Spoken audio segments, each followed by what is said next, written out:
What would you do if you discovered your husband had been stealing from you for 22 years? Not thousands, not hundreds of thousands, $180 million. Money that was always yours. Money he told you never existed. Victoria Sterling thought she had the perfect marriage, beautiful mansion, wealthy husband, 25 years of what she believed was love. Then, on their anniversary night, hiding in the shadows of a country club garden, she heard her husband say three words that would change everything: the perfect victim. He was talking about her. But here is what Richard Sterling did not know. His boring, predictable housewife was pregnant, and she was about to discover she was not a dependent wife at all. She was the secret heir to a casino empire worth $80 million. An empire her husband had been plundering since the day they married. This is the true story of how one woman lost everything, including her sanity in the eyes of the world, and rose from the ashes to destroy the man who tried to erase her. Stay until the end. The revenge is worth it. This story will show you the hidden signs of financial abuse that millions of women miss every day, how one decision can change your entire life, and why your worth is never determined by anyone else. Victoria's journey teaches us three powerful truths. First, the people who try to make you feel small are often the ones who fear your strength the most. Second, it is never too late to discover who you really are. Victoria was 45 years old, pregnant, and penniless when she started fighting back.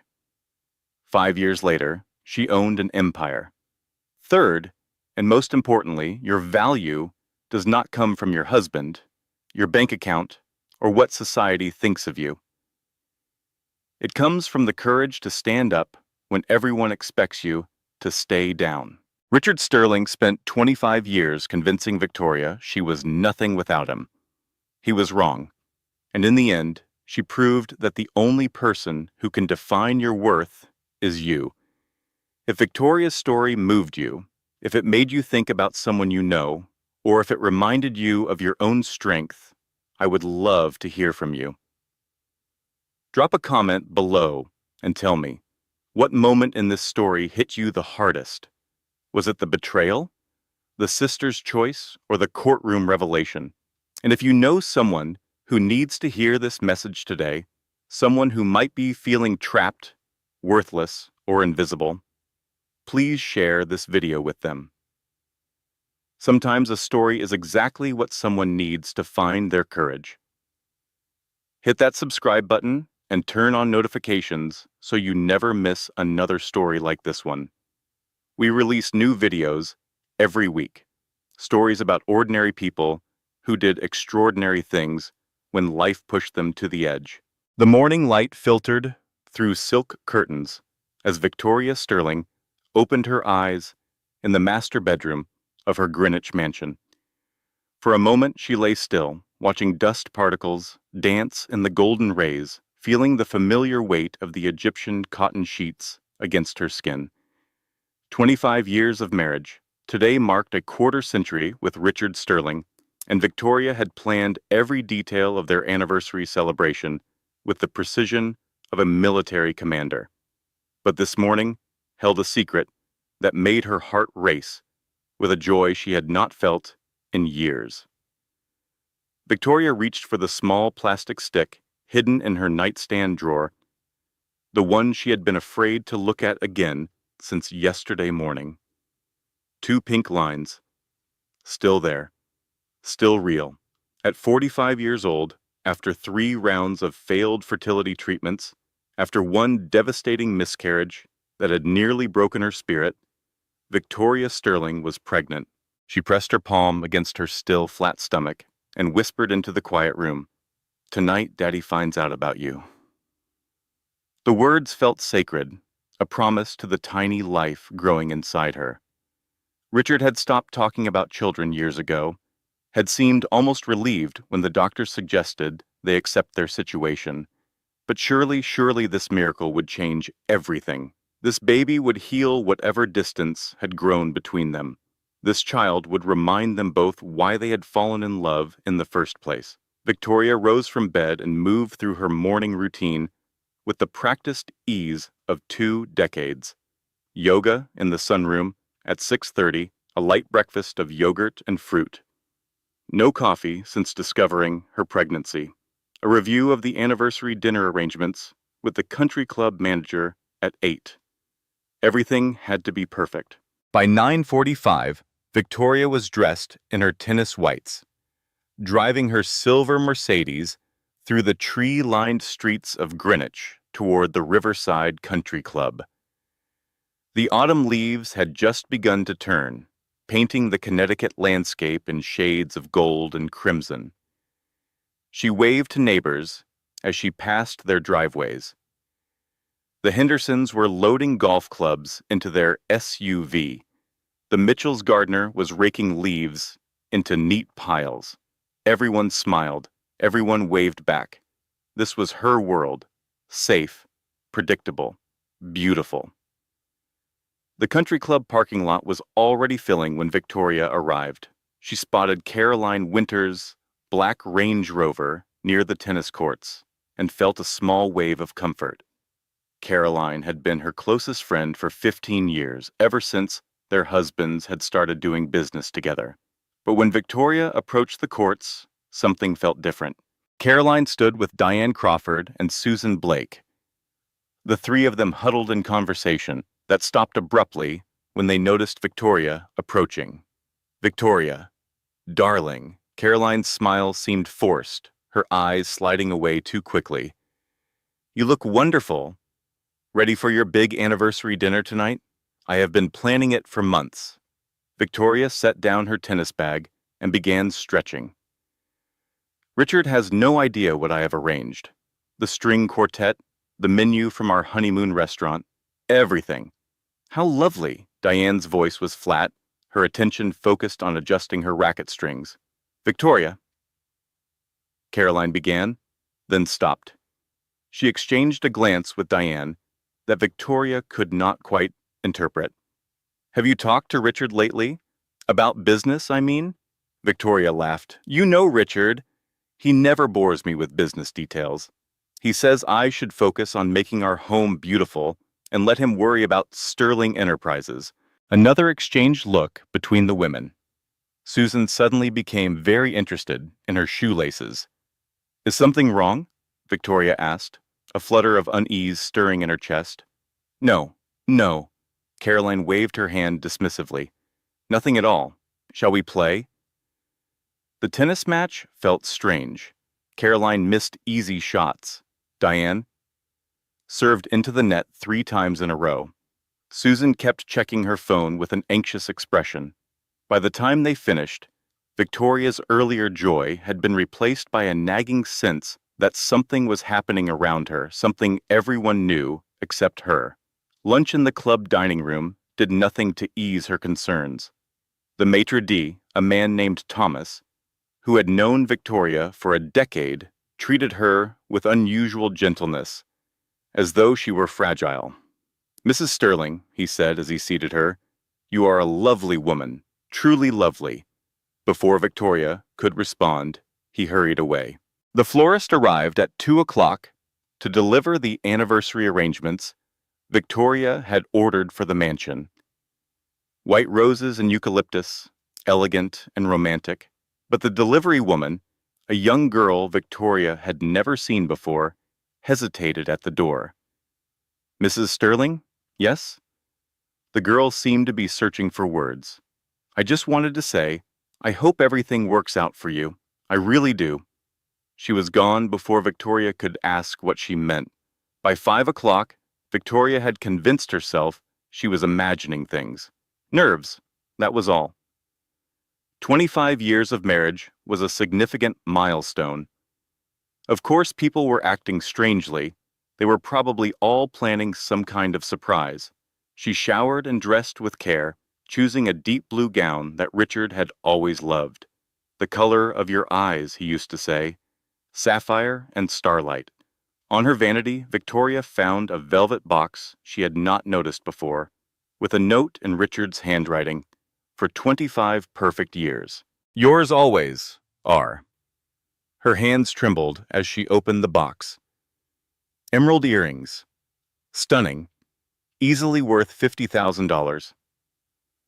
Victoria put them on, watching them catch the light in her mirror. She practiced her announcement one more time, touching her stomach gently. Richard, darling, I have something to tell you. We are going to have a baby. The drive to the country club took 12 minutes. Victoria spent every second of it imagining Richard's face when she told him the news. Would he cry? Richard rarely showed emotion, but surely this would break through his reserve. The private dining room was exactly as she had envisioned it. Crystal chandeliers casting warm light across white tablecloths, a string quartet playing softly in the corner, white roses on every surface, filling the air with their delicate fragrance. Victoria sat alone at the table set for two. 7 o'clock came and went. 7:15. The waiter approached with an apologetic expression. Would Madam like to order a drink while waiting? Sparkling water, please. Victoria touched her stomach beneath the table. I am not drinking tonight. 7:30. Her phone buzzed with a text message from Richard. Running late. Client emergency. Start without me. 7:45. The waiter's pity became visible. A look Victoria had seen him give to other women waiting alone for husbands who never arrived. 8 o'clock. Victoria ordered her third sparkling water and told herself that Richard would be there any minute. He would have a perfectly reasonable explanation. He always did. By 8:15, Victoria needed air. She excused herself and stepped onto the terrace overlooking the garden. The same garden where Richard had proposed to her 26 years ago. The autumn night was cool and clear, stars scattered across the Connecticut sky. Victoria breathed deeply, trying to calm the anxiety building in her chest. Then she heard the laughter. A man and a woman, somewhere below in the darkness. The sound drifted up from the garden pavilion, intimate and unmistakable. Victoria moved to the railing, squinting into the shadows, and her world ended. Richard stood in the moonlight with his arms wrapped around a young woman in a red dress. A blonde, maybe 30 years old, beautiful in the way that youth is always beautiful. They were kissing with a passion Victoria had not seen from her husband in years. Her hand flew to her stomach. Her baby.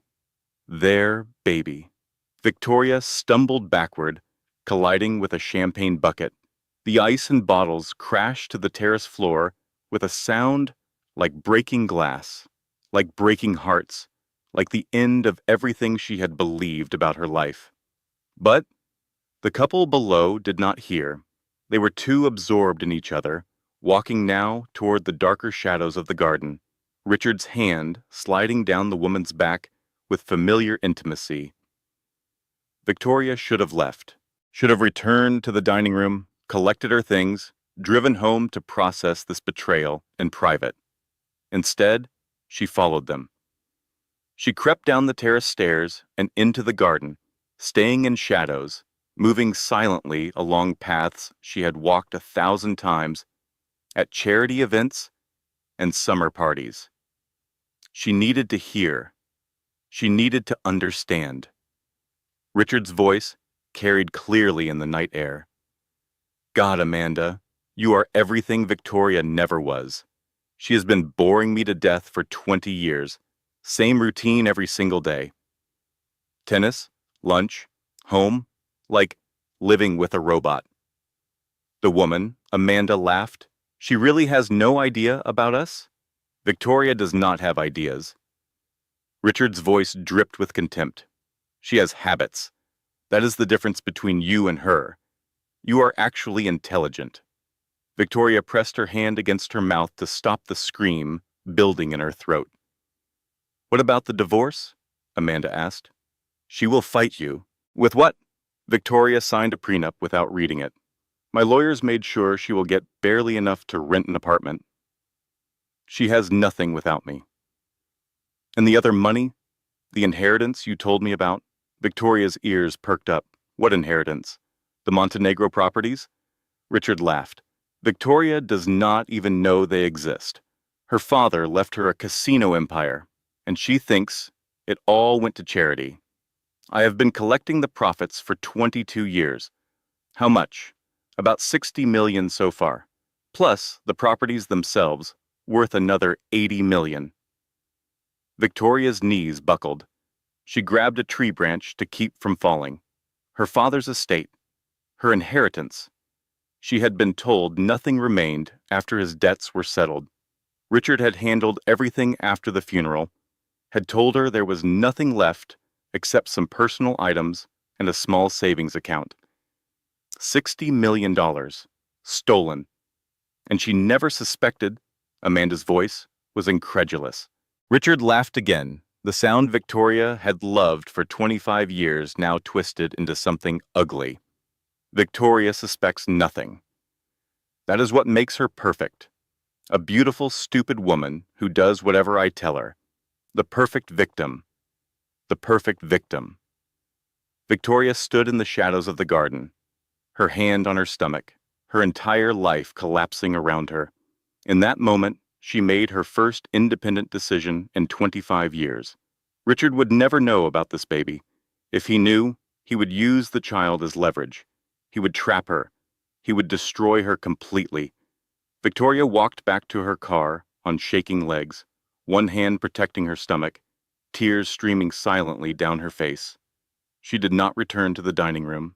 She did not wait for explanation. She drove home through the autumn darkness, past houses full of families who believed themselves happy, past the church where she had married Richard, past all the landmarks of a life that had been nothing but a beautiful lie. The perfect victim. Not anymore. The Sterling mansion had never felt so large or so empty. Victoria sat in the dark living room, still wearing her anniversary gown, the emerald earrings discarded on the floor beside her chair. She could not bear to wear jewelry purchased with money stolen from her own inheritance. The grandfather clock in the hallway ticked away the minutes. 11 o'clock, 11:30, midnight.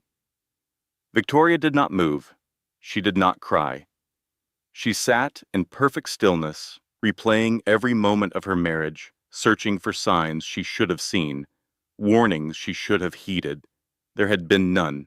Richard had been the perfect husband, attentive and generous, building their beautiful life while secretly stealing everything she owned. At 12:45, she heard his car in the driveway. The front door opened. Footsteps in the foyer. Richard was whistling.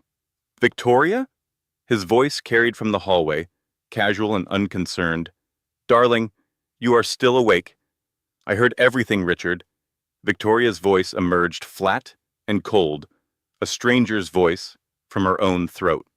At the club, you and Amanda in the garden. Silence. Then Richard appeared in the doorway of the living room, his silhouette backlit by the foyer chandelier. Victoria watched his face cycle through expressions in the dim light. Surprise, calculation, and finally, unmistakably, relief. Well, he loosened his tie and walked to the bar cart in the corner. I suppose this saves me an awkward conversation. No denial, no apology, no attempt to explain. Victoria felt something shift inside her, some final thread of hope snapping clean. Richard poured himself a scotch with the casual ease of a man completely at peace with his choices. Let us be honest, Victoria. Our marriage died years ago. We have just been going through the motions. You must have known. I knew nothing.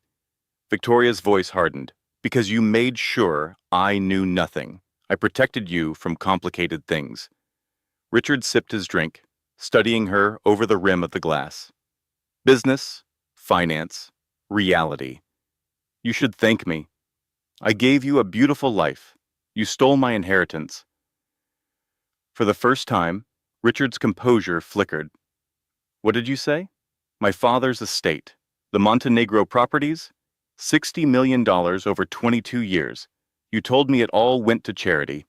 Richard set down his glass with deliberate care. You were listening longer than I thought. Did you think I would just walk away after hearing you call me the perfect victim?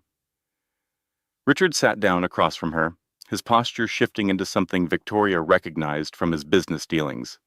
The negotiator, the deal-maker, the man who always won. Fine. Yes. I managed your father's estate. I made investments. I grew Sterling Enterprises into what it is today. You benefited from every dollar by giving me an allowance like a child while you spent my money on your mistress. Amanda is not your concern. She is pregnant with your child. Richard's eyebrow lifted slightly. She told you that? You told her. I heard everything. A shrug. Yes, Amanda is pregnant. I am going to have the family I always wanted. I am sorry, Victoria, but you and I were never going to have children. It was not meant to be. Victoria thought of the pregnancy test hidden upstairs. The family Richard claimed to want was already growing inside her, but she would die before telling him that now. Your lawyers will contact me next week, I suppose. Richard seemed pleased by her apparent resignation. I am prepared to be generous. Alimony, a nice condo, enough to live comfortably. There is no need to make this ugly. And if I refuse? Richard stood, smoothing his jacket with a gesture Victoria had once found distinguished. Now it just looked like preening. Then I will make it ugly, he said calmly. I will drag this through courts for years. I will destroy whatever reputation you have left. Every friend, every connection, every door in Greenwich society will close to you. He paused at the doorway. I have been planning this for a long time, Victoria. You cannot win. The sooner you accept that, the better for everyone. He went upstairs to pack a bag. Victoria heard him on the phone, his voice carrying down the stairwell. It is done. She took it better than I expected. I will be there in an hour. When the front door closed behind him, Victoria finally allowed herself to cry. But she was not crying for the husband she had lost. She was crying for the woman she had been for 25 years. The trusting wife, the perfect victim, the fool who had signed documents without reading them and handed over her entire life to a man who saw her as nothing more than a source of money. That woman died tonight in the garden of the Riverside Country Club. Tomorrow, someone new would have to take her place. The next 3 days passed in a blur of the phone calls and revelations, each one worse than the last. Victoria's first call was to a divorce attorney named Harold Winters, whose name she found in a legal directory. His office was modest, nothing like the gleaming tower where Richard's legal team worked, but his reputation was solid, and he was willing to see her immediately. Mrs. Sterling, Harold said, reviewing the documents she had brought. This prenuptial agreement is extraordinarily comprehensive. What does that mean? It means your husband's attorneys anticipated everything. He adjusted his reading glasses and pointed to a clause. In the event of divorce, you are entitled to alimony of $12,000 per month for 5 years, plus half the equity in your home, which, according to these mortgage documents, is essentially nothing. Victoria felt sick. Richard is worth $50 million. According to this prenup, his business assets are completely protected. Harold hesitated, his expression troubled. And Mrs. Sterling, there's a clause here I have never seen before. If you challenge the prenup or make any public accusations against your husband, you forfeit even the alimony. He planned for my silence. It would appear so. What about my inheritance? My father died 3 years after we married. Harold looked through the documents again. There's no mention of any inheritance here. It exists. My father left me property in Atlantic City. My grandfather was Dominic Montenegro. He built casinos. Harold's eyebrows shot up. Dominic Montenegro? Mrs. Sterling, if you are related to that family, we are talking about substantial assets. Do you have any documentation? Richard handled everything. He said it was too complicated for me. The words tasted like ash in her mouth. How many times had Richard used that phrase? Too complicated, too boring, too technical for her pretty little head. And she had believed him every single time. Do you have the name of your father's estate attorney? Harold asked. Victoria searched her memory. Her father had died 22 years ago. She had been drowning in grief, newly married, completely dependent on Richard to handle complicated things. James Hartley, she said finally. His office was in Atlantic City. Harold made a note. I will try to track him down. But Mrs. Sterling, I have to be honest. Without documentation of your inheritance, proving it exists will be extremely difficult. Your husband has had 22 years to hide his tracks. Victoria left the attorney's office feeling worse than when she had arrived. Over the following week, her world continued to crumble. On Monday, she called Caroline Winters, her closest friend of 15 years. Caroline, I need help. Richard is leaving me for his secretary. A long pause, then Caroline's voice, cold and careful. Victoria, I do not think I should get involved. Robert does business with Richard, and I cannot risk that. I am sorry. Please do not call again. The line went dead. On Tuesday, Victoria tried Diane Crawford, Susan Blake, every woman in her social circle. The response was identical: polite refusal, awkward excuses, and then silence. On Wednesday, the country club revoked her membership. Financial concerns, they said. On Thursday, her credit card stopped working. Richard had canceled them all. On Friday, the household staff quit. Richard had stopped paying them and told them it was Victoria's fault. On Saturday, a registered letter arrived. Victoria was required to vacate the house within 30 days. Richard's attorneys claimed she was mentally unstable, and the house was unsafe for her. By Sunday, Victoria sat alone in the mansion with $8,000 in her personal checking account, the only money Richard did not control. She was pregnant. She was broke. She was completely alone. And then, going through a box of her father's old things that Richard had never bothered to examine, Victoria found something that changed everything. An old address book, brown leather, worn soft with age. Inside, tucked between pages of faded phone numbers, was a business card. James Hartley, estate attorney, Atlantic City. Victoria's hands trembled as she dialed the number. A recording answered, "You have reached the Hartley Law Office. Mr. James Hartley is currently unavailable. For urgent matters regarding the Montenegro estate, please contact our temporary administrator." The Montenegro estate. It existed. Someone was managing it. Victoria wrote down the contact number with shaking hands. For the first time since her anniversary dinner, she felt something other than despair. She felt the beginning of hope. Atlantic City rose from the New Jersey coastline like a glittering mirage, its casinos and hotels standing testament to dreams won and lost. Victoria drove past the famous boardwalk, past the towering resort complexes, her mind racing with questions that had no answers. Her grandfather, Dominic Montenegro, had built some of these buildings. That much she knew from childhood stories her father had rarely told. But a casino empire? $60 million in stolen profits? It seemed impossible. And yet Richard's words in the garden had been unmistakable. The temporary administrator of the Montenegro estate worked out of a small office on Pacific Avenue, far from the glamour of the casino strip. Victoria found parking and sat in her car for a full 5 minutes, gathering courage. She was 11 weeks pregnant now, still not showing, but aware of every flutter and twinge in her body. This baby was the only thing keeping her going. The office building was old but well maintained, with a brass plaque by the entrance listing various legal and financial services. Victoria found the name she was looking for on the third floor.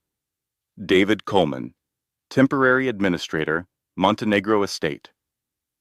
David Coleman turned out to be younger than Victoria expected, perhaps 30 years old, with earnest brown eyes behind wire-rimmed glasses.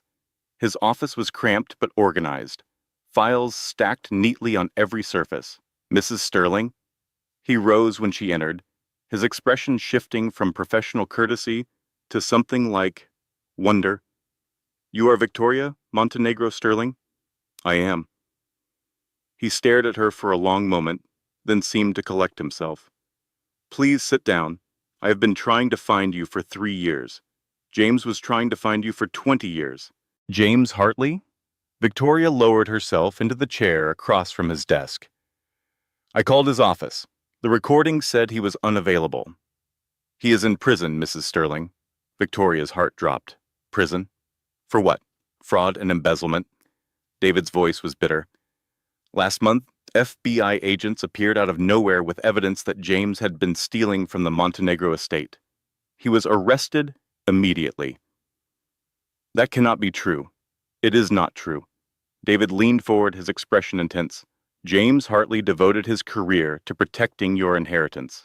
He spent 2 decades trying to return it to its rightful owner. You. I do not understand. Victoria's voice shook. My husband told me my father's estate went to charity. He said there was nothing left. Your husband lied. David pulled a thick folder from his desk and placed it in front of her. Your father, Anthony Montenegro, left you everything when he died 22 years ago. The original casino properties your grandfather built, plus hotels, restaurants, commercial real estate. The estate generates approximately $15 million annually. $15 million?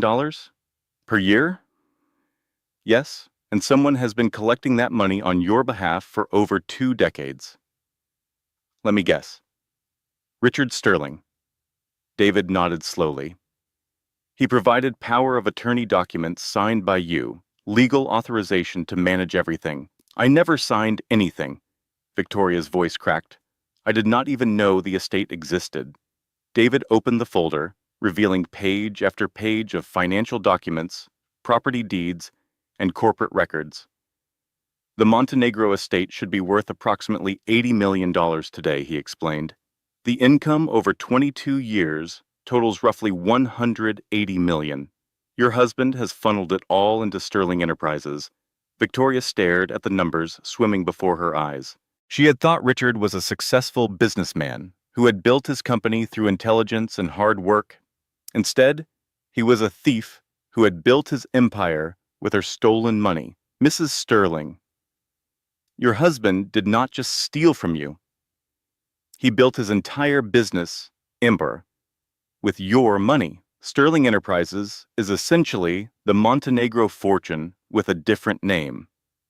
If James knew all this, why did he not contact me directly? He tried. David's expression darkened. For years, he sent letters to your home address on every major birthday. He tried calling. He even hired a private investigator once. Every attempt was blocked by your husband. The letters were returned unopened. Phone calls went to voicemail that was never checked. The investigator was threatened with a lawsuit. Victoria thought about the past 22 years. Every piece of mail that went to Richard's home office. Every phone call screened by household staff. Her total dependence on a man who was systematically stealing everything she owned. And the forged power of attorney? James suspected it was fake, but he could not prove it without your cooperation. And he could not get your cooperation because your husband had you completely isolated. Why was James arrested now? After 20 years? Because he was getting close to proving the forgery. David's hands clenched on his desk. He had found a handwriting expert, collected evidence, prepared a case. Then suddenly, the FBI appeared with evidence that he had been embezzling from the estate. Evidence that was clearly manufactured. Richard framed him. That is my belief. With James in prison, there is no one left who knows the full history of your inheritance. No one who can testify about the forged documents. Victoria stood and walked to the window, looking out at the Atlantic City skyline. Somewhere out there were buildings her grandfather had constructed, properties her father had inherited, an empire that should have been hers. What happens now? Now? David sighed. I do not know. James was the key witness. Without him, proving your husband forged those documents will be nearly impossible. But you believe me. David met her eyes steadily. I believe James. And James spent 20 years trying to return your inheritance to you. Yes, Mrs. Sterling, I believe you. Victoria placed her hand on her stomach, the gesture that had become habitual since discovering her pregnancy. Mr. Coleman, there is something else you should know. I am pregnant. 11 weeks. My husband does not know, and he cannot know. David's expression shifted. A child changes everything. In New Jersey, any child born during marriage is presumed to be the husband's. If Richard finds out before the divorce is final, he will use my baby as a weapon. I know, Mrs. Sterling, you need more than a divorce attorney. You need a warrior. Victoria had found her warrior 3 days later in a Manhattan office overlooking Central Park. Sarah Blackwood was 48 years old, with steel gray hair and the intense focus of a woman who had built her career destroying wealthy husbands in divorce court. She had never lost a high-asset case. Mrs. Sterling, Sarah said, reviewing the documents David had provided, your situation is extraordinary, extraordinarily bad, extraordinarily valuable. Sarah looked up, her eyes sharp. If we can prove your husband forged those power of attorney documents, this is not just a divorce case. It is fraud, embezzlement, potentially RICO violations. Your husband would not just lose the divorce. He would go to prison. For the first time in weeks, Victoria smiled. What do we need? 3 things. First, the original forged documents. I have experts who can analyze the signatures. Second, testimony from James Hartley about the years of blocked communication. Third, financial records showing where the Montenegro money went. James is in prison on manufactured charges. We will work on getting those charges dismissed. Sarah made notes on a yellow legal pad. If we can prove Richard framed him, that itself becomes evidence of consciousness of guilt. And the financial records? That is harder. Your husband is careful, but everyone makes mistakes. Sarah leaned forward. Mrs. Sterling, you lived with this man for 25 years. You know his habits, his patterns, his weaknesses. Where would he keep records he does not want anyone to find? Victoria thought about the house, Richard's home office, the safe behind the painting that he thought she did not know about. He has a safe in his office. He thinks I do not know about it. Do you know the combination? No, but I know someone who might. Helen Fitzgerald had been the Sterling family housekeeper for 20 years. She was 62 years old, Irish, with a kind face and work-worn hands. She had watched Victoria arrive as a young bride and slowly become isolated, controlled, diminished over the years. Victoria called her from a burner phone she had purchased at a gas station. Helen, it is Victoria. I need your help. A long pause on the line. Then Helen's voice, thick with emotion. Mrs. Sterling, I am so sorry. What Mr. Sterling did, what he is doing, it is wrong. I have wanted to say something for years. Then help me now. I need to get into Richard's safe. He changes the combination every month, but I clean that office every day. I have seen him open it. Do you know the current combination? Yes, ma'am, but if he finds out I helped you, he will not find out. I promise. Helen gave her the combination. 7-14-92. Richard's birthday. And then Helen told her something else. Mrs. Sterling, there is a woman who comes to the house when you are not there. Young, blonde, Miss Lawson. Amanda. I know about her. Last week I heard her arguing with Mr. Sterling. She was saying something about her father, Thomas Lawson. She said, "You destroyed him, and now I am going to destroy you." Then she saw me and stopped talking. Victoria's mind raced. Amanda was not just Richard's mistress. She had an agenda of her own. "Thank you, Helen, for everything." The plan came together quickly. The Greenwich Garden Society Gala was scheduled for Saturday night. Richard would attend with Amanda, their first public appearance as a couple. The house would be empty. Helen agreed to disable the alarm for 30 minutes. That would give Victoria enough time to photograph everything in the safe and get out. "Mrs. Sterling, this is dangerous," Sarah warned when Victoria presented the plan. "If Richard catches you, if I do not do this, I lose everything. My inheritance, my future, my child's future." Victoria's voice hardened with determination. "I am tired of being Richard Sterling's victim. It is time to fight back." Saturday night arrived cold and clear. Victoria parked her car 3 blocks from the mansion and walked through familiar streets that now felt like enemy territory. The house was dark, just as Helen had promised. Richard and Amanda were at the gala, performing their roles as Greenwich's newest power couple. Victoria let herself in through the side door, the one the staff used. The alarm panel glowed green, disabled. She moved through rooms she had decorated herself, past furniture she had chosen, under chandeliers she had selected. Amanda's things were everywhere now. Photos of Richard and Amanda had replaced photos of Victoria. Her clothes had been removed from the closet, her books taken from shelves. 25 years of her life, erased in weeks. Victoria found Richard's office locked, but she had kept a key hidden years ago, tucked behind a loose brick in the garden wall. Richard had never known about it. The safe was exactly where she remembered, behind a painting of hunting dogs that Richard had inherited from his father. She entered the combination, 7, 14, 92. The door swung open.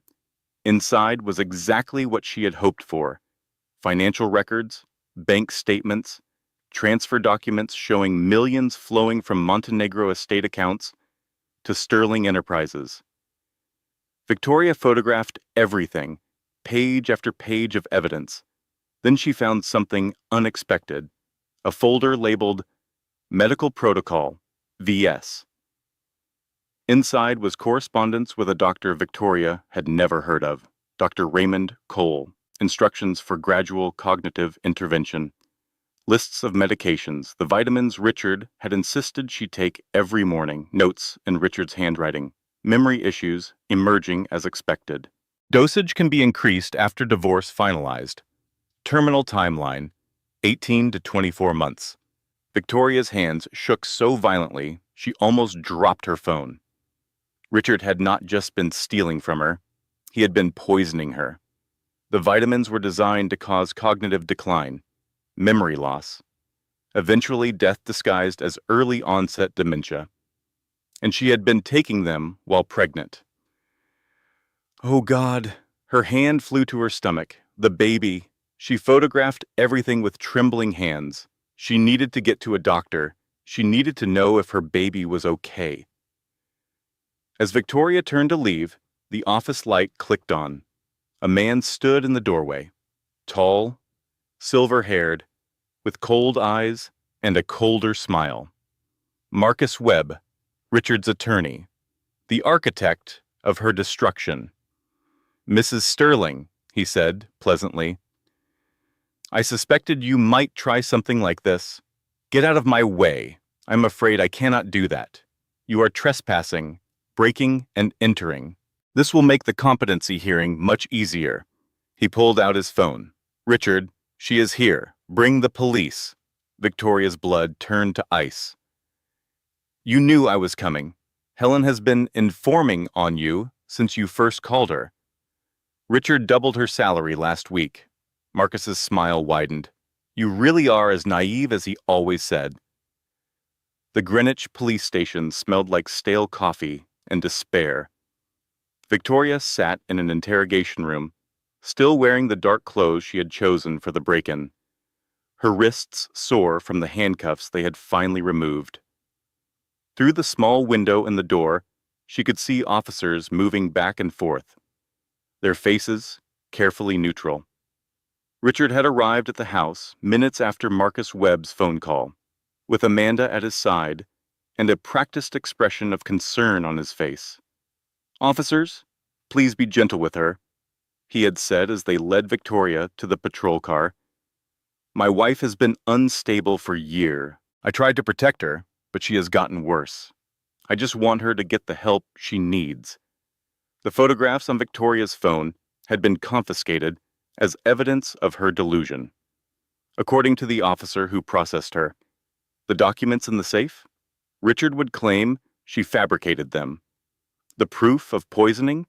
Her word against his. The word of a mentally ill woman who had broken into her estranged husband's home. Victoria understood now how thoroughly Richard had planned this. The prenup that silenced her, the forged power of attorney, the isolation from friends and family, the vitamins that clouded her thinking, James Hartley's convenient arrest. Every piece had been positioned years in advance, waiting for the moment when Richard no longer needed her. The door opened. A detective entered, a tired-looking man in his 50s with a coffee stain on his tie. "Ms. Sterling, I am Detective Morrison. Your husband has decided not to press charges for the break-in." Victoria felt no relief. Of course he had. Pressing charges would mean a trial, public scrutiny, questions Richard did not want answered. "He wants something else," she said flatly. Detective Morrison looked uncomfortable. "There is going to be a competency hearing. Tomorrow morning, your husband's attorneys have filed an emergency motion claiming you are a danger to yourself and others. I am not crazy. Ma'am, that is for the doctors to decide." The psychiatric evaluation facility was a clean, modern building in Hartford, the kind of place wealthy families sent relatives they wanted to forget. Victoria spent 3 days in a locked ward, surrounded by people with genuine mental illness, while doctors appointed by Richard's lawyers asked questions designed to prove she was delusional. "You believe your husband stole millions from you?" "Yes, because he did." "You believe he has been poisoning you?" "I found the documents. I have proof." "You believe you are pregnant at 45 after years of infertility?" Each true statement sounded like madness when phrased as a question. The evaluation was inconclusive, which Victoria supposed was the best she could hope for. She was released after 72 hours, but the damage was done. Richard's attorneys had already leaked her psychiatric hold to the press. "Greenwich socialite committed for mental evaluation," the headlines read. "Wife of Sterling Enterprises CEO claims inheritance conspiracy." The story painted Victoria as a bitter woman, driven mad by her husband's affair, making wild accusations to get revenge. And it got worse.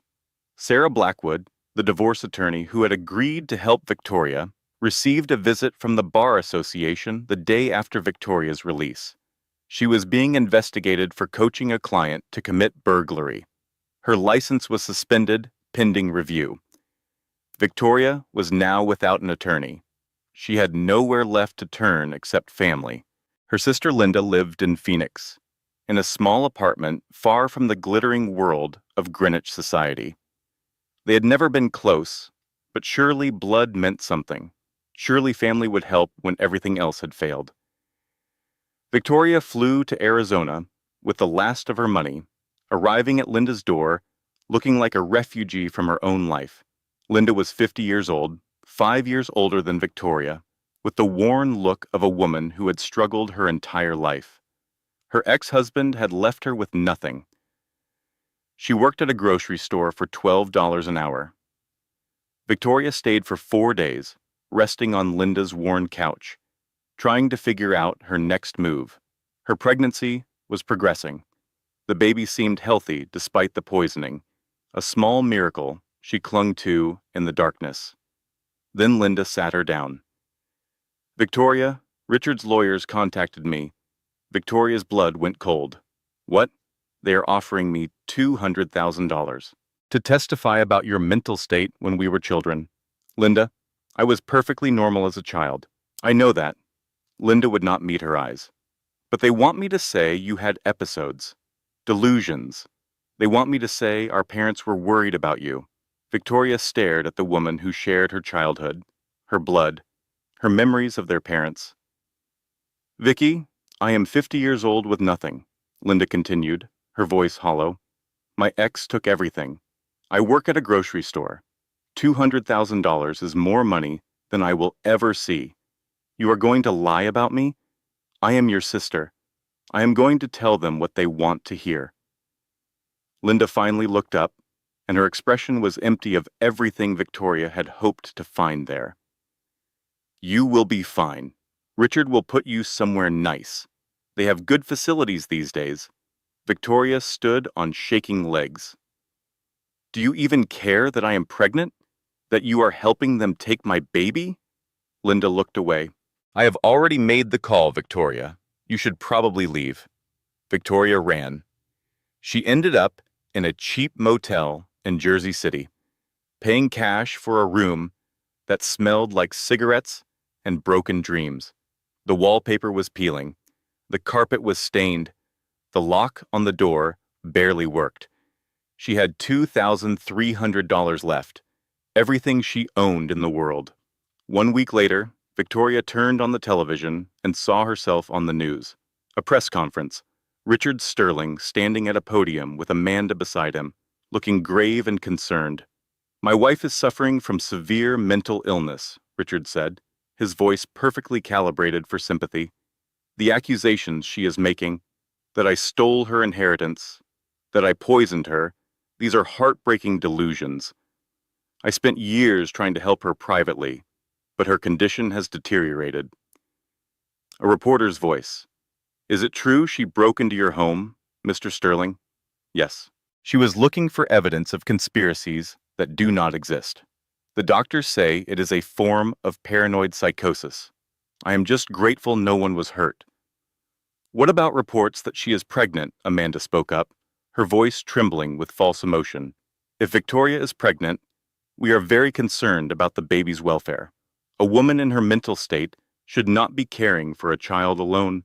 Victoria watched as her reputation, her sanity, her credibility were destroyed on national television.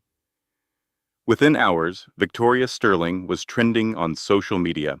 The comments were vicious: crazy ex-wife, gold digger, mentally unstable. And then the final blow. The next morning, Victoria's phone rang. David Coleman, the temporary administrator from Atlantic City. Mrs. Sterling, I have terrible news. The court has ruled that, due to your mental incapacity, you cannot manage the Montenegro estate. Your husband has been appointed temporary conservator. What?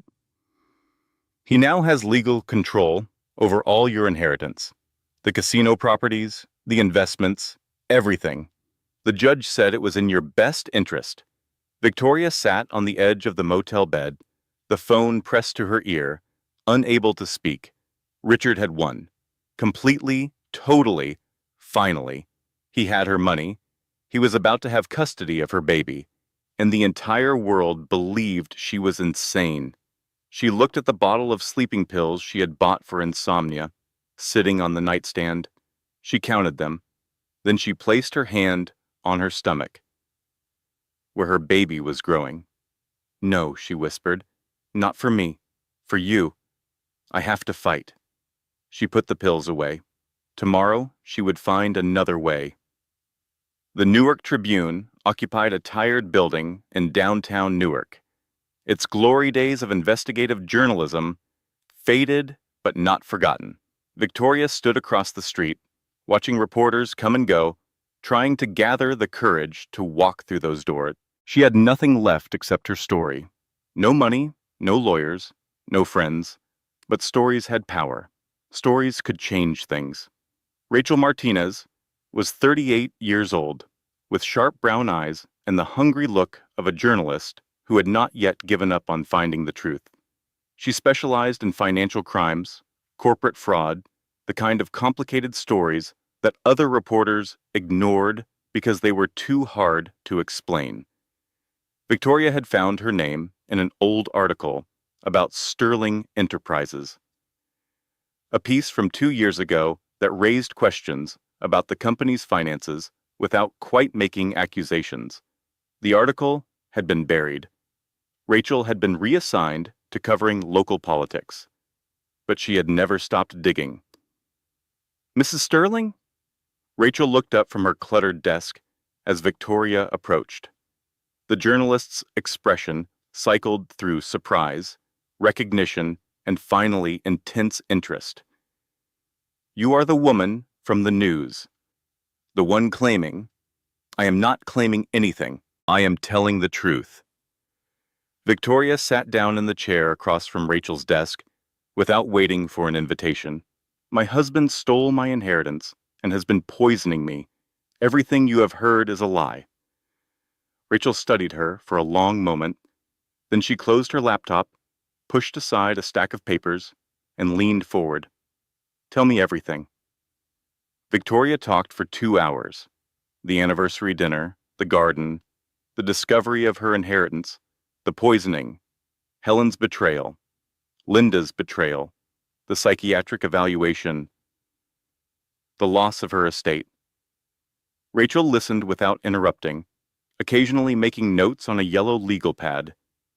When Victoria finished, the journalist sat back in her chair and exhaled slowly. "Mrs. Sterling, do you understand what you are describing? If Richard Sterling built his company with stolen inheritance money, that is not just divorce fraud. That is securities fraud, wire fraud. Potentially money laundering, I know, but I have no proof." He took the photographs from my phone. "You have yourself, your testimony, your knowledge of his operations." Rachel leaned forward again, her eyes bright with the excitement of a hunter who had caught a scent. "And I might have something else." "What do you mean?" "For the past year, I have been getting anonymous tips about Sterling Enterprises, financial irregularities, suspicious transactions. Someone inside that company wants to bring it down." Victoria's heart began to race. "Who?" "I do not know. But I think it is time we found out." Rachel's investigation led them to the FBI, specifically to Detective Daniel Shaw of the Financial Crimes Unit, a 44-year-old agent who had been building a case against Sterling Enterprises for 3 years. Daniel Shaw was not what Victoria expected.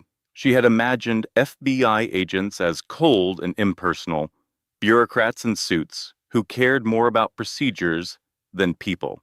Instead, she found a man with kind eyes and calloused hands, a former military officer who had lost his wife to cancer and was raising a teenage daughter alone. "Mrs. Sterling," Daniel said, reviewing the documents Rachel had compiled, "you are telling me Richard Sterling has been funding his fraud with money stolen from his own wife for 22 years, and the attorney who could prove the forgery, James Hartley, was framed and imprisoned right when he was about to expose everything?" "Yes." Daniel studied her face. He had heard a lot of stories from desperate people over the years. Most of them were exaggerations or outright lies. But this woman, 5 months pregnant, sitting in his office with nothing left to lose, was telling the truth. "Mrs. Sterling, do you know what happens when we bring down a financial crime enterprise? Everyone who helped build it goes to prison. Everyone who knew about the fraud and stayed silent. Everyone who benefited from stolen money. Including Richard." "Including Richard," Daniel paused. "But I need more than your testimony. I need documentation. I need witnesses. And I need someone inside Sterling Enterprises who can confirm what you are saying." Victoria thought about Helen's overheard conversation. Amanda arguing with Richard. Something about her father, Thomas Lawson.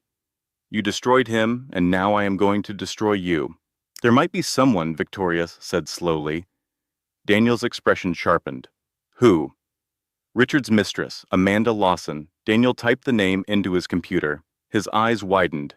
Amanda Lawson. I know that name. He pulled up a file. Thomas Lawson. 10 years ago, he was Richard Sterling's business partner. They had a real estate development company together.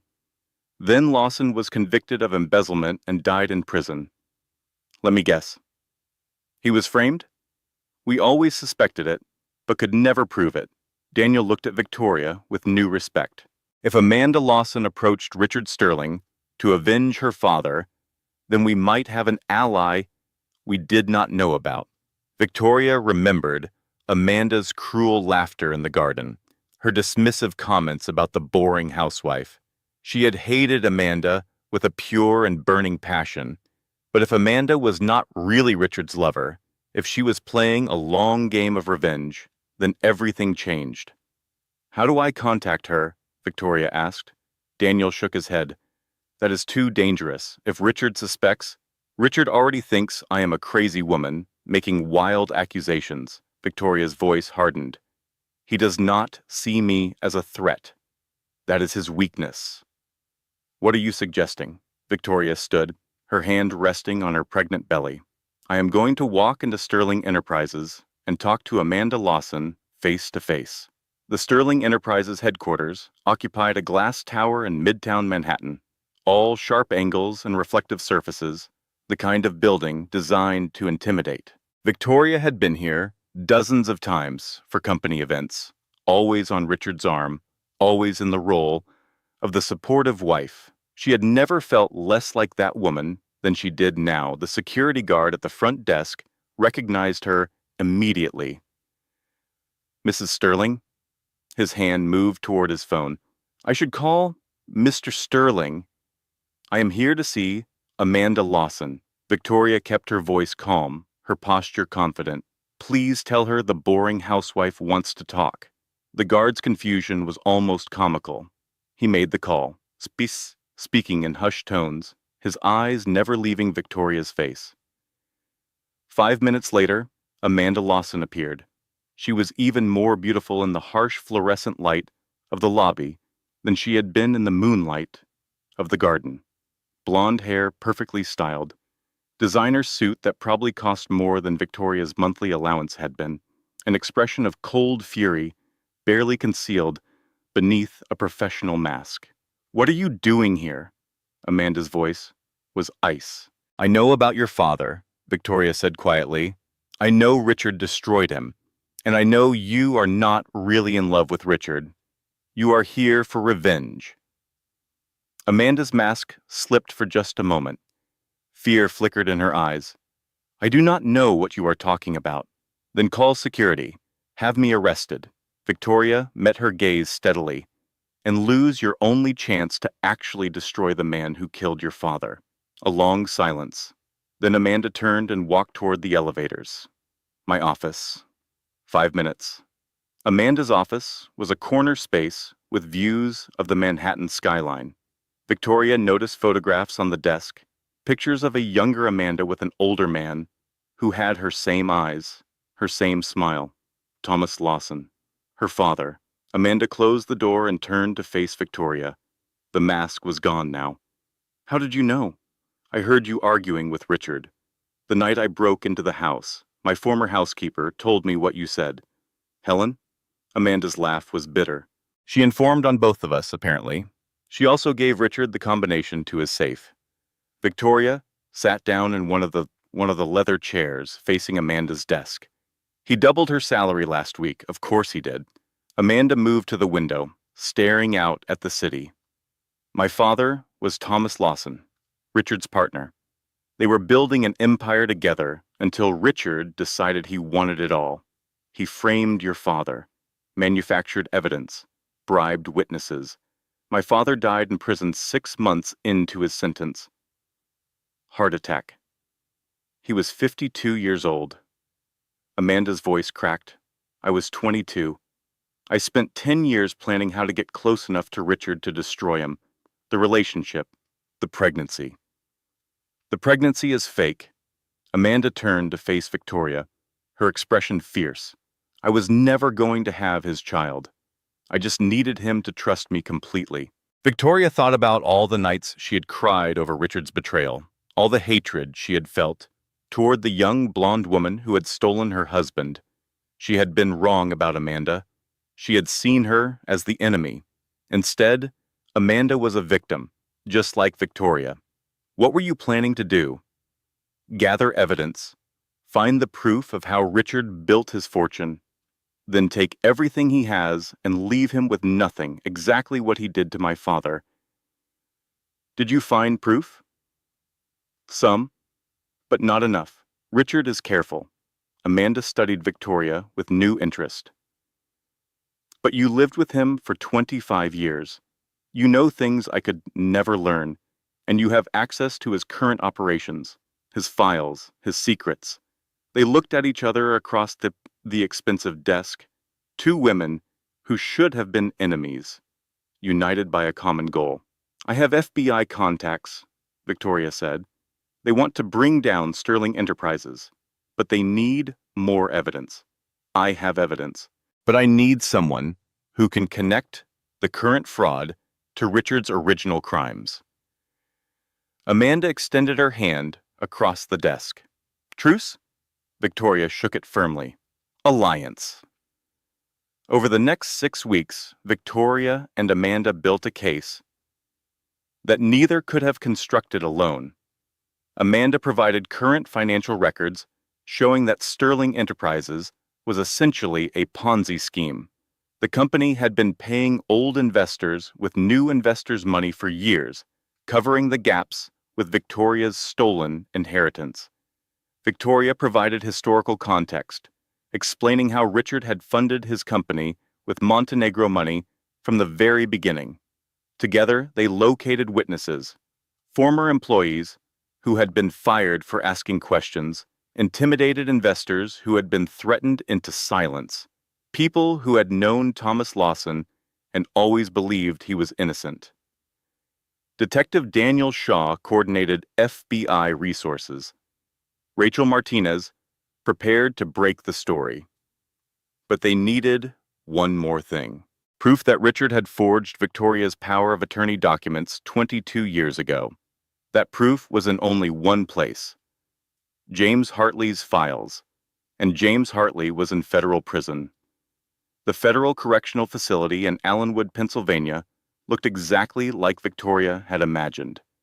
Gray walls, chain-link fences topped with razor wire, guard towers at every corner. She passed through 3 security checkpoints before being led to a visiting room painted in institutional beige.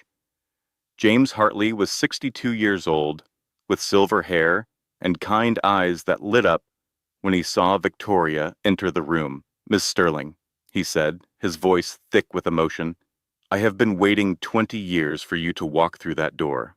I am sorry it took so long. Victoria sat across from him at the small metal table. I did not know. I know. That was the whole point. James studied her face. You look like your grandfather. Dominic had that same stubborn expression. Tell me about him. Dominic Montenegro came to America with nothing in 1952. Within 10 years, he had built 3 casinos in Atlantic City. Within 20, he was one of the richest men in New Jersey. James's voice carried the warmth of genuine admiration. He was tough but fair. He treated his employees well. He built things that lasted. And my father? Anthony was different. He inherited your grandfather's money, but not his drive. He let others manage the business while he pursued other interests. Art, music, travel. James paused. When he died, I was certain his daughter would be just as disinterested. Instead, your husband made sure you never knew the business existed. Victoria thought about the life she might have lived, running casinos instead of planning dinner parties, making business decisions instead of choosing flowers. Mr. Hartley, I need your help. Anything. The FBI is building a case against my husband, but they need proof that he forged my power of attorney documents 22 years ago. James leaned forward, his eyes bright with hope. My files are in storage. Everything I collected over 20 years. Evidence of the forgery, records of my attempts to contact you, documentation of your inheritance. Richard tried to destroy it all, but I had copies, hidden where he could not find them. Where? Atlantic City. There's a safe deposit box at First Atlantic Bank. I put the key in the lining of my daughter's childhood teddy bear. Morbid, I know, but Richard's people would never think to look there. He wrote down an address. My daughter Emily lives in Cherry Hill. She will help you. Victoria took the paper and tucked it carefully into her purse. Ms. Sterling, James said quietly, be careful. Richard Sterling has hurt a lot of people. He will do anything to protect himself. I know. Victoria stood to leave. That is why I am going to destroy him. Emily Hartley was 35 years old, with her father's kind eyes and a deep well of anger toward the man who had put him in prison. She found the key without hesitation, hidden exactly where James had said it would be. My father never stopped believing you would come, Emily said, pressing the small key into Victoria's palm. He said you were out there, somewhere, being kept in the dark, and someday you would find your way to the light. Victoria drove to Atlantic City that same day. First Atlantic Bank was a modest institution on Pacific Avenue, far from the glamour of the casino strip. Victoria showed her identification, signed the necessary paperwork, and was led to the vault. The safe deposit box contained 20 years of documentation, original power of attorney documents with Victoria's clearly forged signature. Handwriting analysis James had commissioned proving the forgery. Records of every letter James had sent to Victoria that had been returned unopened. Bank statements showing the systematic transfer of Montenegro funds to Sterling Enterprises. And something James had never told anyone, a recording of Richard Sterling admitting the forgery to a business associate made 10 years ago without Richard's knowledge. Victoria listened to the recording in her car, parked in the bank's lot. Richard's voice, casual and arrogant. The wife signed everything without reading it. Well, I signed it for her. She never knew the difference. Stupid woman thinks her inheritance went to charity. A male voice, laughing. And if she ever finds out, she will not. I have made sure of that. It was everything. More than enough to prove Richard's fraud, free James from prison, and destroy Sterling Enterprises. Victoria called Daniel Shaw. I have it, she said. Everything we need. There was a long pause on the other end of the line. Ms. Sterling, Daniel said finally, his voice filled with quiet admiration. You just brought down an empire. Not yet, Victoria replied, but I am about to. The weeks that followed moved with the relentless precision of a well-orchestrated symphony. Detective Daniel Shaw submitted the evidence to federal prosecutors. Within days, a grand jury had been convened. Subpoenas flew like autumn leaves. James Hartley's conviction was overturned. The evidence against him, manufactured by Marcus Webb, was exposed as fraudulent. After 3 months in prison for crimes he did not commit, James walked free. Sarah Blackwood's suspension was lifted. The Bar Association had investigated the complaint against her and found it baseless, filed by associates of Richard Sterling in an attempt to deprive Victoria of legal counsel. Rachel Martinez published her article in the Newark Tribune. Within 24 hours, it had been picked up by every major news outlet in the country. Sterling Enterprises CEO accused of 22-year fraud. The headline screamed, "Wife claims stolen inheritance worth millions." Richard's response was predictable. He called a press conference, flanked by his lawyers, and denied everything. These accusations are the desperate lies of a mentally ill woman, he said, his voice dripping with wounded dignity. My wife has been unstable for years. This is nothing more than a vindictive attempt to destroy me. But the evidence was overwhelming. Bank records, forged documents, the recording of Richard admitting his crimes in his own voice. One by one, Richard's allies abandoned him. His business partners issued statements distancing themselves from Sterling Enterprises. His investors filed lawsuits. His employees began cooperating with federal investigators. Marcus Webb, the attorney who had orchestrated so much of Richard's fraud, tried to flee the country. He was arrested at JFK Airport with a suitcase full of cash and a one-way ticket to Switzerland. Amanda played her role perfectly. She continued working at Sterling Enterprises, feeding information to the FBI while Richard remained oblivious. When federal agents finally came to arrest him, she was there to watch. Through it all, Victoria stayed hidden. She had moved from the Jersey City motel to a small apartment in Atlantic City, near the casino properties she now knew she owned. Daniel Shaw had arranged for protection, FBI agents who watched her building day and night. Her pregnancy progressed. 20 weeks, 24, 28. The baby was a girl, the ultrasound revealed. A daughter. Victoria began thinking about names. The divorce hearing was scheduled for September 15th. Richard's attorneys had been fighting to delay it for months, but the judge had finally run out of patience. Victoria arrived at the courthouse in a navy blue dress that did nothing to conceal her pregnancy. Sarah Blackwood walked beside her, briefcase in hand, ready for battle. The courtroom was packed. Reporters filled the gallery. Television cameras waited outside. Richard was already seated at the defense table, looking diminished in a way Victoria had never seen before. His hair had gone gray at the temples. His expensive suit hung loose on a frame that had lost weight. His eyes, when they met Victoria's, held something that might have been fear. Marcus Webb sat beside him, facing his own charges. As a co-conspirator, Judge Margaret O'Brien called the court to order. "The case of Sterling versus Sterling," she announced. "Is the petitioner ready?" Marcus Webb stood, attempting to summon his old confidence. "Your Honor, my client has attempted to handle this divorce privately, with compassion for his wife's mental illness. Unfortunately, Mrs. Sterling's delusions have made rational negotiation impossible. She believes—" Objection. Everyone turned. Victoria stood beside Sarah Blackwood, her hand resting on her pregnant belly. "Your Honor," Sarah said, "I move to introduce evidence that fundamentally changes the nature of this proceeding." "What evidence?" "Evidence that the respondent, Richard Sterling, has committed fraud, embezzlement, and attempted murder against my client over a period of 22 years. The courtroom erupted. Judge O'Brien banged her gavel. "Order.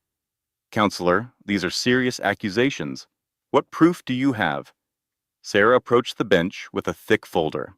"We have forged power of attorney documents, with expert testimony proving Mr. Sterling signed his wife's name without her knowledge or consent. We have financial records showing $180 million transferred from Mrs. Sterling's inheritance to Sterling Enterprises over 22 years.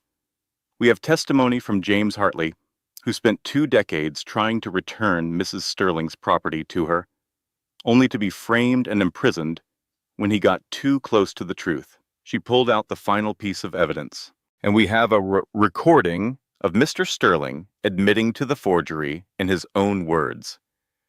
The recording played through the courtroom speakers.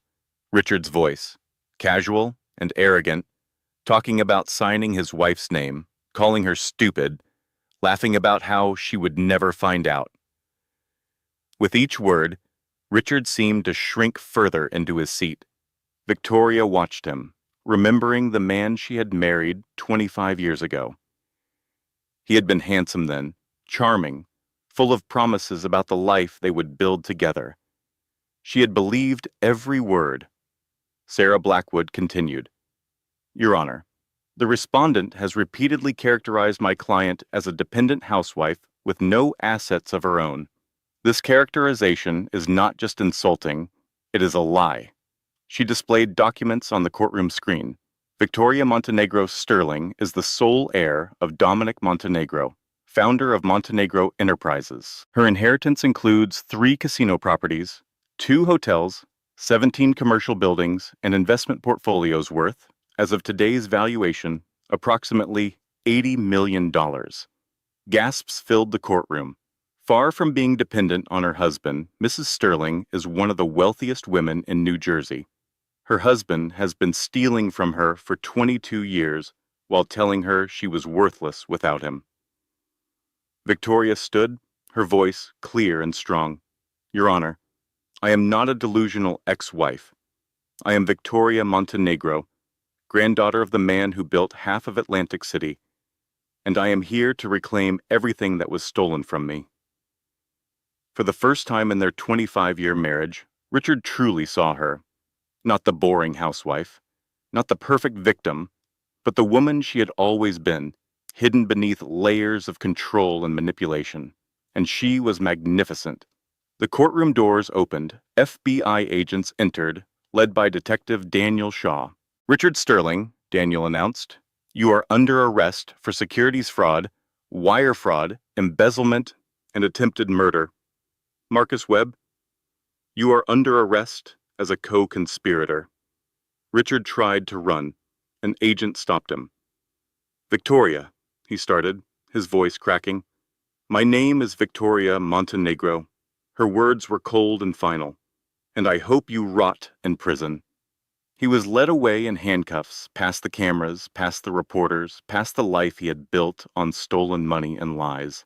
The last image Richard Sterling saw of his wife was Victoria standing tall in the courtroom, one hand on her pregnant belly, watching him fall with calm satisfaction.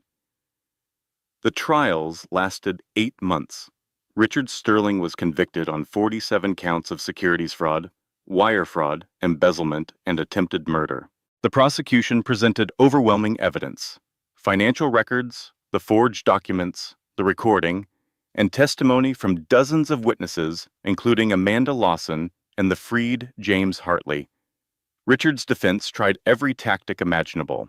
They claimed Victoria had consented to the power of attorney. They argued the recording was doctored. They suggested James Hartley was the real criminal. None of it worked. The jury deliberated for 6 hours before returning guilty verdicts on all counts. Judge O'Brien sentenced Richard Sterling to 45 years in federal prison. Mr. Sterling, she said from the bench, you systematically stole from your wife for over 2 decades. You isolated her from her family and friends. You poisoned her, literally, to impair her cognitive function. And when she discovered the truth, you tried to have her declared mentally incompetent so you could take her child. She paused, her expression hard. In 30 years, on the bench, I have rarely seen such calculated cruelty. You will spend the rest of your life paying for what you have done. Richard was taken away in shackles. He did not look back. Marcus Webb was convicted on 23 counts and sentenced to 20 years. He committed suicide in his cell 6 months later, leaving behind a note that blamed Richard for everything. Dr. Raymond Cole, the physician who had prescribed the drugs Richard used to poison Victoria, had his medical license revoked and was convicted of conspiracy to commit murder. He received 15 years. The false friends faced their own reckoning. Caroline Winters's husband, Robert, was implicated in the Sterling Enterprises fraud. He was convicted of securities violations and sentenced to 8 years. Caroline filed for divorce and moved to Florida, where no one knew her name.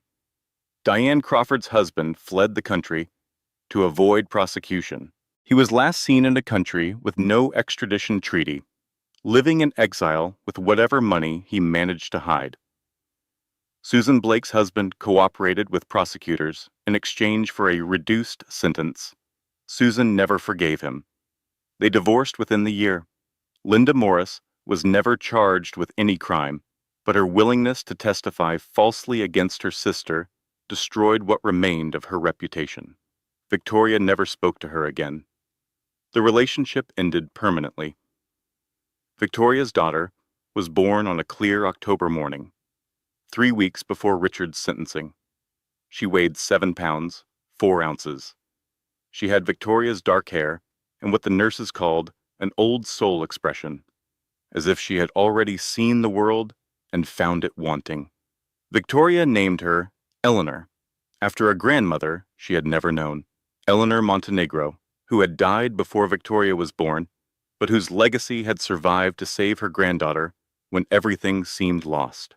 Daniel Shaw was in the waiting room when Victoria emerged from the delivery room, exhausted but glowing. "She is beautiful," Victoria said, tears streaming down her face. "She is perfect, just like her mother," Daniel replied. They had grown close over the months of investigation and trial. Daniel had been a steady presence, offering support without expectation, friendship without demands. Now, holding her newborn daughter, Victoria felt something she had not experienced in decades. Hope. The Montenegro estate was returned to Victoria's control within weeks of Richard's conviction. The conservatorship was dissolved. The forged power of attorney was invalidated. For the first time in her life, Victoria Montenegro Sterling owned what had always been hers.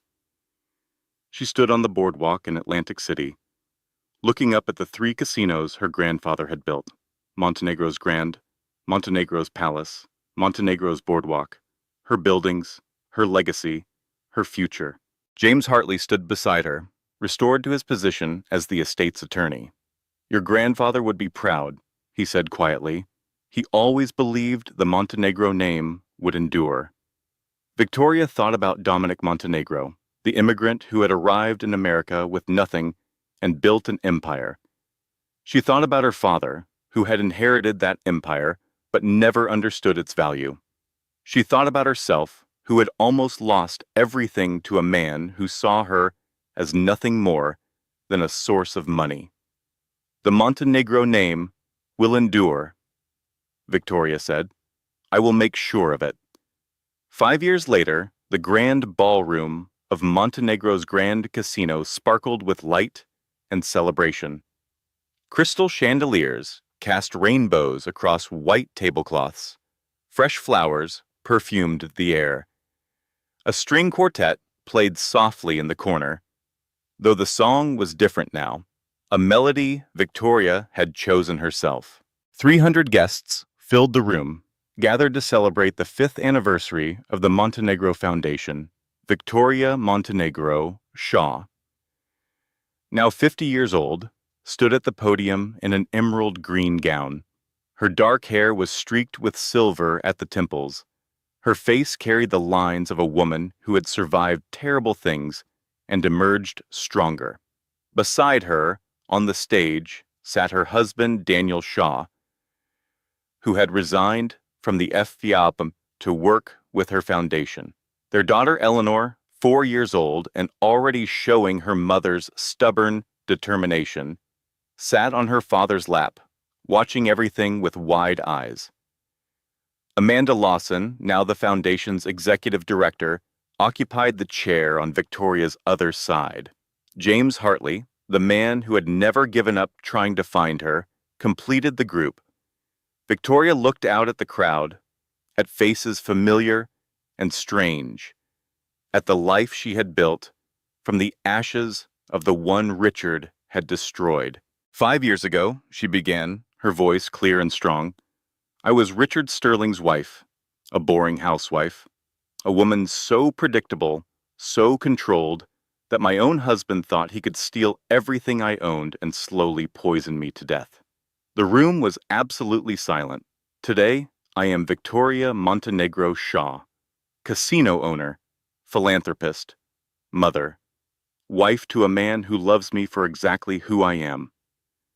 She glanced at Daniel, who smiled back at her with a warmth that still made her heart flutter. Richard Sterling spent 25 years trying to convince me I was nothing without him. It took me losing everything to discover I was always something. I just needed to remember who my family was. Victoria gestured to the portrait behind her. Dominic Montenegro at the opening of his first casino in 1962. a young man with fierce eyes and a confident smile, standing in front of a building that bore his name. My grandfather came to America with nothing and built an empire. My father inherited that empire, but never understood its value. I almost lost that empire to a man who saw me as nothing more than a source of money. Her voice hardened with determination. But the Montenegro family does not give up. We fight. We survive. We reclaim what is ours. Applause filled the ballroom.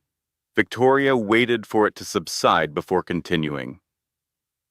The Montenegro Foundation was created to help women who find themselves in situations like mine. Women trapped in financially abusive marriages. Women whose husbands control every aspect of their lives. Women who have been told they are worthless, stupid, dependent. She paused, her gaze sweeping the room. In 5 years, this foundation has provided legal aid to 847 women. We have helped them escape abusive relationships, reclaim their assets, rebuild their lives. We have shown them what I learned the hard way. Your worth is not determined by anyone else. Victoria stepped back from the podium as the screens behind her displayed the foundation's achievements.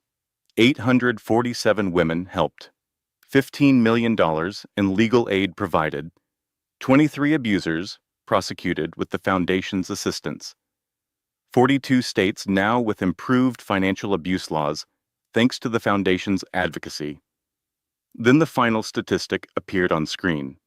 100% of Montenegro Foundation clients have reported improved quality of life within 2 years of receiving assistance. The applause was thunderous. Victoria stepped down from the podium as the celebration began. Music filled the air. Champagne flowed. Guests mingled and laughed and toasted to her success. Eleanor squirmed out of Daniel's arms and ran to her mother. "Mommy, was that story about you?" Victoria lifted her daughter onto her hip, feeling the familiar weight, the warmth, the love. "Yes, baby. That was about me. A long time ago." Were you scared? Victoria looked around the ballroom, at the foundation she had built, at the family she had created, at the empire she had reclaimed. "I was terrified," she admitted, "but I fought anyway, because you were worth fighting for." Daniel joined them, his arms sliding around Victoria's waist. Through the casino windows, the Atlantic City boardwalk stretched into the distance, lined with buildings that bore the Montenegro name. "What happens now?" Eleanor asked. Victoria smiled. "Now we go home."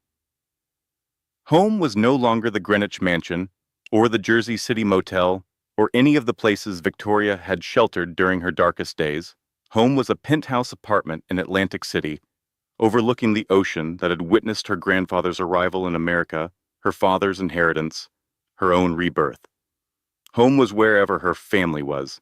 As they prepared to leave the gala, James Hartley approached with a thick folder in his hands. "Victoria, I have the final paperwork for the 5th casino acquisition. Montenegro's Oceana will be ready to open next spring." Victoria took the folder, glancing at the documents that would expand her empire even further. "Thank you, James, for everything." The old attorney's eyes were bright with emotion. "Your grandfather would be proud," he said. "You have built something that will last for generations." Amanda joined them, her face glowing with the satisfaction of the evening's success. "The donations tonight exceeded expectations," she reported. "We will be able to expand the foundation's services to 3 more states next year." Victoria thought about Amanda's journey. The daughter who had sought revenge and found purpose instead. The enemy who had become an ally, a colleague, a friend. "Your father would be proud too," Victoria said quietly. Amanda's eyes glistened. "I know. I think about him every day." They walked out of the casino together. Victoria, Daniel, Eleanor, Amanda, James. The family Victoria had chosen, bonded not by blood, but by shared struggle, mutual respect, and common purpose. The Atlantic City night was cool and clear, stars scattered across the sky like scattered diamonds. The ocean murmured its endless song. Victoria paused at the entrance to Montenegro's Grand Casino, looking up at the name blazing in lights. Montenegro. Her name, her legacy, her future. Daniel squeezed her hand. "Happy anniversary," he said softly. Victoria smiled, remembering another anniversary, 5 years ago, when her world had collapsed in the garden of a country club. That woman felt like a stranger now, the boring housewife, the perfect victim. She had died that night, and someone else had been born, someone stronger, someone fiercer, someone worthy of the Montenegro name. "Take me home," Victoria said. They walked into the night together, leaving the glittering casino behind. Eleanor fell asleep on Daniel's shoulder. Amanda and James followed at a respectful distance. The boardwalk stretched before them, built by Victoria's grandfather, inherited by her father, reclaimed by Victoria herself, and now it would pass to Eleanor and to Eleanor's children and to generations yet unborn. The Montenegro legacy would endure. Victoria looked up at the stars and smiled. Somewhere out there, Richard Sterling was rotting in a prison cell. Forgotten by the world he had tried to dominate. He had died 3 years into his sentence. A stroke, the doctors said. No one had claimed his body. His obituary was 3 sentences long. Victoria had not attended the funeral. She had not cried. She had simply read the news, nodded once, and returned to building her empire. The perfect victim had become the perfect survivor. And she was just getting started. The end. If you or someone you know is experiencing financial abuse in a relationship, help is available. National Domestic Violence Hotline, 1-800-7-997-233. Financial abuse is real. Your worth is not determined by anyone else.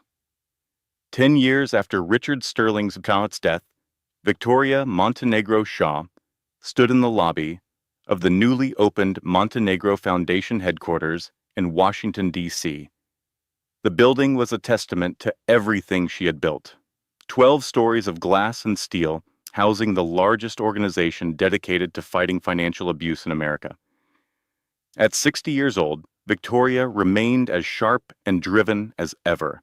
Her hair was fully silver now, her face lined with age and experience, but her eyes held the same fierce determination that had carried her through the darkest days of her life.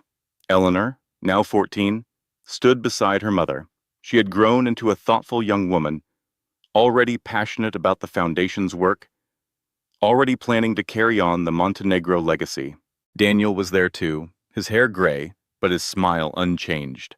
20 years of marriage had only deepened their bond. The ribbon-cutting ceremony drew hundreds of supporters, politicians, and survivors. Women who had been helped by the Foundation, advocates who had joined the cause, children who would grow up in a world where financial abuse was recognized and prosecuted. Victoria cut the ribbon with golden scissors. "This building," she said to the assembled crowd, "represents hope. Hope for every woman trapped in a situation like the one I escaped. Hope that no one else will have to fight alone." She paused, looking at the faces before her. "My grandfather built casinos. My father inherited them. I almost lost them to a man who thought he could steal my life." Her voice strengthened. "But the Montenegro family does not give up. We fight, we survive, we build things that last." She gestured to the building behind her. "This is what lasts. Not money, not property, but the help we give to others, the hope we provide, the lives we change." The crowd applauded. Victoria smiled, taking Eleanor's hand on one side and Daniel's on the other. She had been called many things in her life: boring, predictable, stupid. The perfect victim. Now she was called something else. Survivor, fighter, philanthropist. The woman who took down an empire and built a better one. Victoria Montenegro Shaw. And she was exactly who she was meant to be. This content was carefully researched, developed, and manually edited by our team to deliver meaningful stories with valuable life lessons. Every narrative is crafted to entertain, inspire, and empower our audience. We believe that great stories can change lives, and we are committed to bringing you content that matters. Thank you for being part of our community.